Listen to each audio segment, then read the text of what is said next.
भारत में खेती को लेके एक एक बहुत ही अजीब सी बात है। हम्म। एक तरफ हम दुनिया के सबसे बड़े उत्पादकों में से हैं, लेकिन दूसरी तरफ जब हम किसानों की बात करते हैं तो उनकी कहानियों में अक्सर संघर्ष होता है, चुनौतियां होती हैं। सही बात है। आज हम इसी पहेली को समझने की कोशिश कर रहे हैं। हमारे पास सरकारी योजनाओं और नई पहलों का पूरा एक ब्यौरा है जो दावा करती हैं कि वो इस सेक्टर की पूरी तस्वीर बदल देंगी। तो सवाल ये है कि क्या ये सब सिर्फ कागजों पर एक और क्रांति है, या फिर हम वाकई भारतीय कृषि को एक नए मोड़ पर खड़ा देख रहे हैं? बिल्कुल सही सवाल है। और दिलचस्प बात यह है कि इन कोशिशों को अलग अलग देखने के बजाय एक साथ देखना होगा। अच्छा। ये सिर्फ गेहूं चावल उगाने से बहुत आगे की बात है। हम यहाँ मछली पालन, दालों में आत्मनिर्भरता, हाँ। मसालों के ग्लोबल मार्केट और यहाँ तक कि एग्रीटेक स्टार्टअप्स, इन सबको जोड़ने वाली एक बड़ी कोशिश देख रहे हैं। तो चलिए शुरू करते हैं एक ऐसी जगह से जिसके बारे में ज्यादातर लोग सोचते भी नहीं होंगे, पानी के अंदर से। आहा। मेरे हाथ में जो आंकड़ा है वो कहता है कि भारत दुनिया का दूसरा सबसे बड़ा मछली उत्पादक है।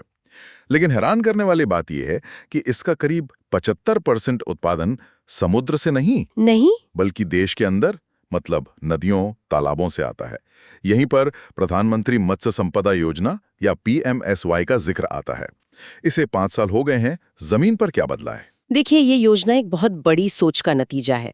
इसका मकसद सिर्फ ये नहीं था कि मछुआरे ज्यादा मछलियां पकड़ें। अच्छा। असल जो समस्या थी वो थी मछली पकड़ने के बाद का पूरा सिस्टम, पोस्ट हार्वेस्ट वाला। हाँ बिल्कुल।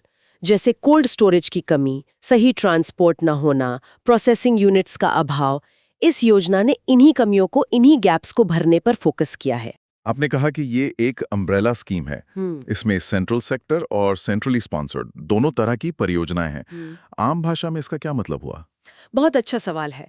इसे ऐसे समझिए, सेंट्रल सेक्टर स्कीम वो होती है जिसका 100% खर्चा और कंट्रोल केंद्र सरकार के पास होता है। ठीक है। वहीं सेंट्रली स्पॉन्सर्ड स्कीम एक टीम एफर्ट की तरह है, जिसमें केंद्र और राज्य सरकारें मिलकर पैसा लगाती हैं और उसे लागू करती हैं। तो PMMSY में दोनों तरह के प्रोजेक्ट्स हैं ताकि हर स्तर पर काम हो सके। ठीक है, तो नतीजों की बात करते हैं। आंकड़ों में क्या दिखता है? आंकड़े काफी कुछ कहते हैं। जैसे एक्वाकल्चर की उत्पादकता, मतलब प्रति हेक्टेयर तालाब में मछली का उत्पादन जी। वो पहले 3 टन था, अब लगभग 4.7 टन हो गया है। अरे वाह! एक मिनट, ये 3 से 4.7 टन का उछाल, ये तो बहुत बड़ा जंप है। एक किसान के लिए इसका असल मतलब क्या है? इसका मतलब है कि एक किसान अब उसी तालाब से लगभग उतनी ही मेहनत में 1.5 गुना ज्यादा कमाई कर सकता है। ये सिर्फ एक नंबर नहीं है, ये किसी के बच्चे की बेहतर शिक्षा या सिर से कर्ज का बोझ उतरने की क्षमता में बदल सकता है। और सिर्फ इतना ही नहीं, देश में प्रति व्यक्ति मछली की खपत भी 5-6 किलो से बढ़कर लगभग 12-13 किलो हो गई है। डबल से भी ज्यादा। हाँ। ये पोषण सुरक्षा के लिए एक बहुत बड़ा कदम है। आज मत्स्य पालन खेती की कुल जीवीए में, मतलब अर्थव्यवस्था में कुल योगदान में 7.26% की हिस्सेदारी लगता है। तो ये अब कोई छोटा मोटा सेक्टर नहीं रहा। बिल्कुल नहीं। तो मछली पालन से किसानों की आय में विविधता आ रही है, लेकिन उन किसानों का क्या जो पारंपरिक खेती ही कर रहे हैं, खासकर छोटे किसान? उनके लिए इन सब योजनाओं को एक साथ कैसे लाया जा रहा है? शायद यहीं पर प्रधानमंत्री धन धान्य कृषि योजना यानी PMDDKY की भूमिका आती है। बिल्कुल। PMDDKY को आप एक तरह से योजनाओं का सुपर ऐप समझ सकते हैं। Super app? हाँ, सरकार ने 11 अलग अलग मंत्रालयों की 36 बिखरी हुई योजनाओं को लिया और उन सब के सबसे अच्छे फीचर्स को मिलाकर एक ही बड़ी ताकतवर योजना बना दी। और इसका पूरा फोकस भारत के उन 86% छोटे और सीमांत किसानों पर है जिनके पास 2 हेक्टेयर से कम जमीन है। मैंने इसके लक्ष्य देखे और ये बहुत महत्वाकांक्षी लगते हैं। पैदावार 20-30% बढ़ाना, सिंचाई से मानसून पर निर्भरता कम करना, और सबसे बड़ा लक्ष्य 2030 तक किसानों की आय दोगुनी करना। ये लक्ष्य तो हम कई सालों से सुन रहे हैं। इस बार ऐसा क्या अलग है जो इसे सफल बनाएगा? आपका संदेह जायज है। फर्क है इसे लागू करने के तरीके में। पहले योजनाएं बनती थी लेकिन उनकी निगरानी कमजोर होती थी। इस बार एक बहुत मजबूत सिस्टम बनाया गया है। राष्ट्रीय, राज्य और जिला स्तर पर कमेटियां हैं, लेकिन सबसे बड़ा बदलाव है पारदर्शिता पर जोर। एक डिजिटल डैशबोर्ड है, एक किसान ऐप है और 117 परफॉर्मेंस इंडिकेटर्स यानी KPIs के आधार पर जिलों की रैंकिंग होगी। मतलब अब अधिकारियों पर एक तरह का प्रदर्शन का दबाव होगा। बिल्कुल। अब ये सिर्फ योजना बनाने की बात नहीं है, बल्कि हर महीने ये ट्रैक करने की है कि किस जिले ने कितना काम किया। ये एक तरह से योजनाओं में जवाबदेही, अकाउंटेबिलिटी लाने की कोशिश है, जो पहले गायब थी। ठीक है, अब कृषि की एक और बड़ी पहेली पर आते हैं, दालें। हाँ, ये तो है। हम दुनिया में सबसे ज्यादा दालें उगाते हैं, सबसे ज्यादा खाते भी हैं और फिर भी सबसे ज्यादा आयात भी करते हैं। ये कैसा विरोधाभास है? ये हमारी खाद्य सुरक्षा की एक दुखती रग रही है और इसी को खत्म करने के लिए दलहन आत्मनिर्भरता मिशन आया है। इसका लक्ष्य साफ है, दिसंबर 2027 तक तूर, उड़द और मसूर जैसी दालों के आयात को खत्म करना। और इसकी रणनीति क्या है? इसकी रणनीति के 2 हिस्से हैं। पहला है किसानों को बाजार की गारंटी देना। मतलब एमएसपी पर खरीद की गारंटी? सिर्फ गारंटी नहीं, 100% खरीद की गारंटी। 100%? हाँ, नैफेड और एनसीसीएफ जैसी सरकारी एजेंसियां किसानों से उनकी पूरी फसल न्यूनतम समर्थन मूल्य पर खरीदेंगी। इससे किसान को ये भरोसा रहेगा कि उसकी फसल बिकेगी जरूर और सही दाम पर बिकेगी। ये सुनने में तो बहुत अच्छा लगता है, लेकिन क्या नाफेड जैसी एजेंसियों के पास इतना बड़ा ऑपरेशन संभालने की क्षमता है? हमने पहले भी खरीद को लेकर समस्याएं देखी हैं। ये एक बहुत बड़ी चुनौती होगी, इसमें कोई शक नहीं।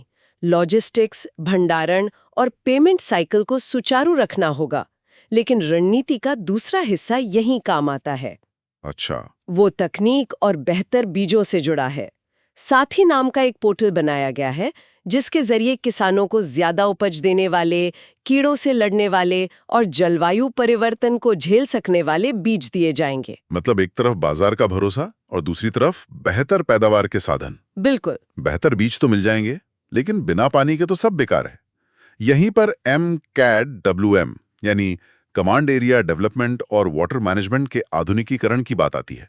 ये क्या है? यहाँ सोच में बहुत बड़ा बदलाव आया है। MCADWM का फोकस नए बांध या नहरें बनाना नहीं है, बल्कि हमारे मौजूदा नहर नेटवर्क को ही स्मार्ट बनाना है। स्मार्ट बनाना? हाँ, और इसकी सबसे खास बात है भूमिगत दबावयुक्त पाइप सिंचाई।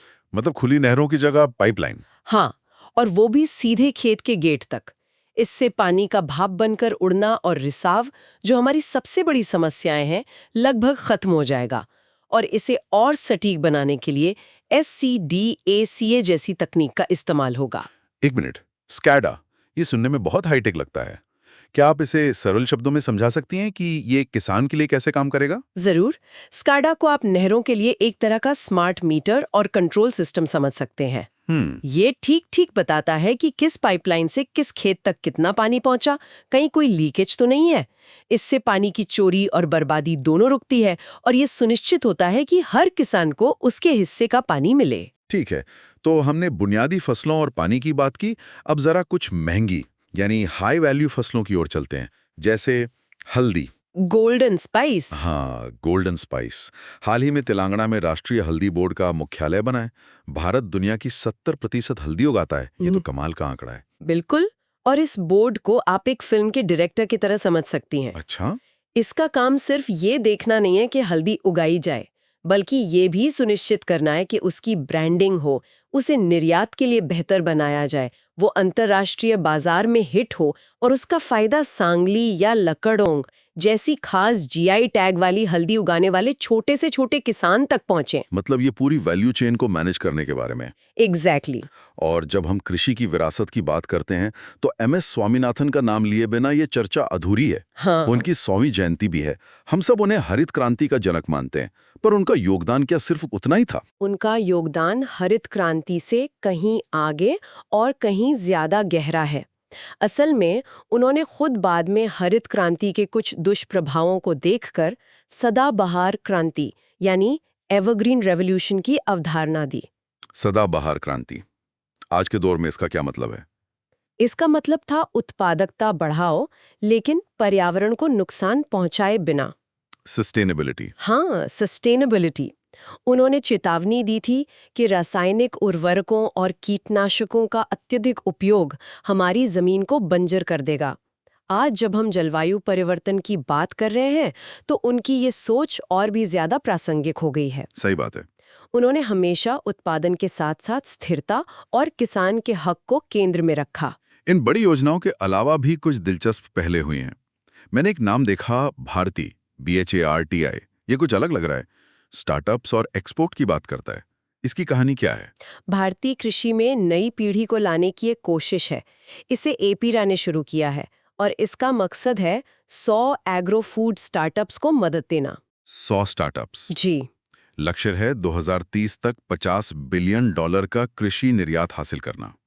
ये खेती को पारंपरिक सोच से निकालकर टेक्नोलॉजी और ग्लोबल मार्केट से जोड़ने का एक कदम है। जी। और एक और खबर है, आगरा में अंतर्राष्ट्रीय आलू केंद्र की स्थापना। ये सुनने में थोड़ा अजीब लगता है, आगरा और आलू का अंतर्राष्ट्रीय केंद्र। हाँ, पर ये बहुत महत्वपूर्ण कदम है। पेरू के लीमा में स्थित अंतर्राष्ट्रीय आलू केंद्र, जिसे CIP कहते हैं, वो दुनिया में इस क्षेत्र का सबसे बड़ा संस्थान है। अब उसका दक्षिण एशिया का रीजनल सेंटर आगरा में होगा। अच्छा। और इसका काम सिर्फ आलू तक सीमित नहीं है। ये शकरकंद और दूसरी कंद वाली फसलों पर भी रिसर्च करेगा, ताकि ऐसी किस्में तैयार की जा सके जो जलवायु परिवर्तन को झेल सके और पोषण भी दें। ये क्षेत्रीय खाद्य सुरक्षा के लिए एक बड़ा रिसर्च हब बनेगा। आखिर में एक ऐसे विषय पर आते हैं जो आमतौर पर खेती की चर्चाओं में नहीं आता, अफीम की खेती। रुकिए, भारत में कानूनी तौर पर अफीम की खेती होती है? ये तो मुझे पता ही नहीं था। बिल्कुल होती है, और इस मामले में भारत की स्थिति पूरी दुनिया में अनोखी है। कैसे? भारत दुनिया का एकमात्र देश है जिसे संयुक्त राष्ट्र ने औषधीय इस्तेमाल जैसे कफ सिरप और दर्द निवारक दवाएं बनाने के लिए गोंद अफीम उगाने की इजाजत दी है। अरे वाह! ये विनियमित कृषि यानी रेगुलेटेड एग्रीकल्चर का एक बेहतरीन उदाहरण है, जहां सरकार लाइसेंस देने से लेकर फसल खरीदने तक हर कदम को सख्ती से नियंत्रित करती है। तो अगर हम इस पूरी चर्चा को समेटें, तो क्या तस्वीर उभरती है? हम यहाँ समुद्र की गहराइयों में मछली पालन से लेकर हाईटेक वाटर मैनेजमेंट, स्टार्टअप्स और यहाँ तक कि नियंत्रित अफीम की खेती तक एक बहुत बड़ा कैनवास देख रहे हैं। सही कहा। इसका जो केंद्रीय विषय है वो यही है कि अब फोकस सिर्फ उत्पादन से हटकर एक पूरी मूल्य श्रृंखला यानी वैल्यू चेन पर आ गया है। अब सवाल सिर्फ ये नहीं है कि कितना उगाया, बल्कि ये है कि उसे कितना बेहतर बनाया, बर्बादी को कैसे रोका और किसान को उसका सबसे अच्छा दाम कैसे दिलाया। हर योजना किसी न किसी तरह से उत्पादकता, स्थिरता और किसान की लाभप्रदता से जुड़ी है। जाते जाते एक विचार मन में आता है, ये सभी योजनाएं टेक्नोलॉजी, सब्सिडी और इंफ्रास्ट्रक्चर पर बहुत जोर देती हैं और ये जरूरी भी हैं। लेकिन MS स्वामीनाथन ने जब अपनी सदाबहार क्रांति की बात की थी, तो उन्होंने नैतिकता और समानता पर भी उतना ही जोर दिया था। बिल्कुल। तो सवाल ये है कि जैसे जैसे हम खेती का आधुनिकीकरण कर रहे हैं, हम ये कैसे सुनिश्चित करेंगे कि इसका लाभ वाकई उस सबसे छोटे किसान तक पहुंचे जिसके पास सिर्फ 1 हेक्टेयर जमीन है, और जिस पारिस्थितिक संतुलन की उन्होंने चेतावनी दी थी वो बना रहे, सिर्फ अगली फसल के लिए नहीं बल्कि अगली पीढ़ी के लिए।